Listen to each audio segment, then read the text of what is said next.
ಮೊದಲನೇದಾಗಿ ಇವಾಗ ನಾವು ಗ್ಯಾಪ್ ಇಲ್ಲದೆ ಇಷ್ಟೊಂದು ಪ್ರೆಸ್ ಮೀಟ್ ಮಾಡ್ತಾ ಇರೋದ್ರಿಂದ ನೀವೆಲ್ಲ ನಮ್ಮ ಮನೆಯವರು ಅಂತ ಅನ್ಸೋಕೆ ಶುರು ಆಗ್ಬಿಟ್ಟಿದೆ. ಯಾವಾಗಲೂ ಈ ಥರ ಸಿಗ್ತಾ ಇರ್ತೀವಿ. ಇವಾಗ ಫಸ್ಟ್ ಟೈಮ್ ನಾನು ಫಾರ್ಮಲ್ ಆಗಿದ್ದೆ, ಇವಾಗ ಬರ್ತಾ ಬರ್ತಾ ಹಾಯ್ ಅಣ್ಣ ಹೆಂಗಿದೆಯಾ, ಕೂತ್ಕೊಳ್ಳಿ, ತುಂಬ ಮಜಾ ಮಾಡ್ಕೊಂಡು ಎಲ್ಲ ಮುಂದೆ ಹೋಗ್ತಾ ಇದೆ. Thank you so much. ಇದು ಕಂಫರ್ಟ್ ಝೋನ್. ಅದು ಬಿಟ್ಟು ಈ ಸಿನಿಮಾದ ಬಗ್ಗೆ ಇಲ್ಲೇ ಈ 3 ಪಿಲ್ಲರ್ ಬಿಟ್ಟು ಇಲ್ಲಿ ಕೃಷ್ಣಪ್ಪ ಸರ್ ಫಾರ್ಮಲ್ಲಿದ್ದೀವಿ. ಇಲ್ಲೇ ಸಿನಿಮಾ ಕಥೆ ಎಲ್ಲ ಶುರುವಾಗಿದ್ದು.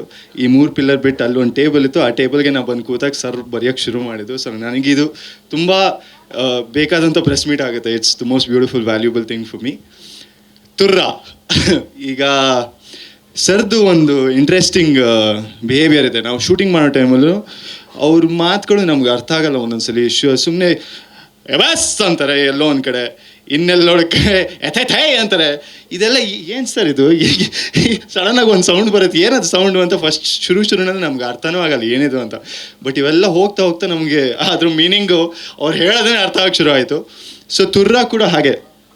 ನನಗೆ ಸರ್ ಬರೆದಾಗ ಈ ತುರ್ರಾ ಏನು, ಹಾರಿಬಲ್ 24 ಅರ್ಥ ಆಗಿತ್ತು. ಬಟ್ ತುರ್ರಾ, ಜಾಂಬೋಯ್, ಟೊರ್ರಾಯ್, ಇವತ್ತು ನೀವು ಹೇಳೋದಕ್ಕೆ ನನಗೆ ಗೊತ್ತಾಯ್ತು ಇವೆಲ್ಲ ಇದೊಂದು ಕಥೆ ಇದೆ ಅದರಿಂದ ಅಂತ. ಅದನ್ನು ನಾನು ತುಂಬ ಯೂಸ್ ಮಾಡಿದ್ದೀನಿ, ಜಾಂಬೋಯ್, ಟೊರ್ರಾಯ್ ಅಂತ. ಬಟ್ ಇದನ್ನು ನಾನು ಸರ್ ಹೇಳ್ದಂಗೆ ನಾನು ಇದನ್ನು ನನ್ನ ಹುಚ್ಚತನಕ್ಕೆ ನಾನು ಇದನ್ನು ಯೂಸ್ ಮಾಡ್ಕೊಳ್ತೇನೆ ಇವಾಗ. It's becoming my tool. ಚಿಕ್ಕ ಮಕ್ಕಳು ಬೆಳೆಯೋಬೇಕಾದ್ರೆ ಈ ಗಾಡಿನ ಸ್ಕೂಟ್ರಲ್ಲಿ ಕೂತ್ಕೊಂಡು ಅಪ್ಪ ಅಮ್ಮ ಕರ್ಕೊಂಡು ಹೋಗ್ಬೇಕಾರೆ, ಅಟ್ಲೀಸ್ಟ್ ನನಗಿದಾಗಿತ್ತು. ಯಾವುದೇ ಟೈಮಲ್ಲಿ ಸ್ಕೂಟ್ರಲ್ಲಿ ಹೋಗ್ಬೇಕಾದ್ರೆ ನನಗೆ ಹಾಡುಗಳದ್ದು ಲಿರಿಕ್ಸ್ ಯಾವತ್ತೂ ಗೊತ್ತಿರಲಿಲ್ಲ, ಇವತ್ತಿಗೂ ಗೊತ್ತಿಲ್ಲ ಆ್ಯಕ್ಚುಲಿ. ಯಾವುದೇ ಹಾಡಾಗಿರಲಿ, ಯಾವುದೇ ದೇಶದಾಗಿರಲಿ, ನಮ್ಮ ದೇಶದಾಗಿರಲಿ, ನಮ್ಮ ಸ್ಟೇಟ್ದಾಗಿರಲಿ. ಬಟ್ ನನ್ನ ಸೌಂಡ್ ನಂದೇ ಈ ಥರ ಯಾವುದೋ ಒಂದು ಜಿಬ್ರಿಷ್ ಒಂದು ಏನೋ ಹಾಕೊಂಡೋದಕ್ಕೆ ಲೈನು, ಬಟ್ ಹಾಡನ್ನು ನಾನು ಕಂಪ್ಲೀಟ್ ಮಾಡ್ತಿದ್ದೆ ಹಾಡು ಹೇಳಿ. ನನಗೆ ಈ ಹಾಡು ಬಂದಾಗ ನನಗೆ ಹಾಗೆ ಅನ್ನಿಸ್ತು, ನಮಗೆ without meaning, without lyrical meaning ಮಕ್ಕಳಿಗೆ, ಬೇರೆಯವ್ರಿಗೆ ತುಂಬ ಎಷ್ಟು ಈಸಿಯಾಗಿ ಕ್ಯಾಚ್ ಆಗುತ್ತೆ. ದಟ್ ಬೀಟ್ ಬೇಗ ಕೂರುತ್ತೆ ತಲೆಗೆ.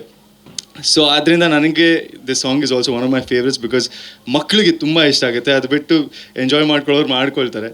ಸೊ ತುಂಬ ಇದೆ ಈ ಥರ. But yeah, thank you for ತುರ್ರಾ. ಈ ಹಾಡು ಇವಾಗ ರಿಲೀಸ್ ಆಗಿದೆ. ಎಲ್ಲರೂ ಪ್ಲೀಸ್ ಹೂದುಂಬಿ ಹೇಗೆ ನೋಡಿದ್ರೋ, ಹೇಗೆ ಅದಕ್ಕೆ ಸಪೋರ್ಟ್ ಮಾಡಿದ್ರು, ಅದನ್ನು ಈ ಹಾಡು ನೋಡಿ ಎಂಜಾಯ್ ಮಾಡಿ, ಮತ್ತೆ ಮತ್ತೆ ಕೇಳಿ, ಹೆಂಗೆ ಕೇಳ್ತಿರೋ, ಪಾರ್ಟಿ ಮಾಡ್ತಿರೋ ಎಲ್ಲ ಮಾಡ್ಕೊಂಡು ಮಜಾ ಮಾಡಿ. ಆ್ಯಂಡ್ ನಮ್ಮ ಸಿನಿಮಾನ ಹೀಗೆ ಸಪೋರ್ಟ್ ಮಾಡ್ತಾ ಹೋಗಿ. Thank you so much. Thank you.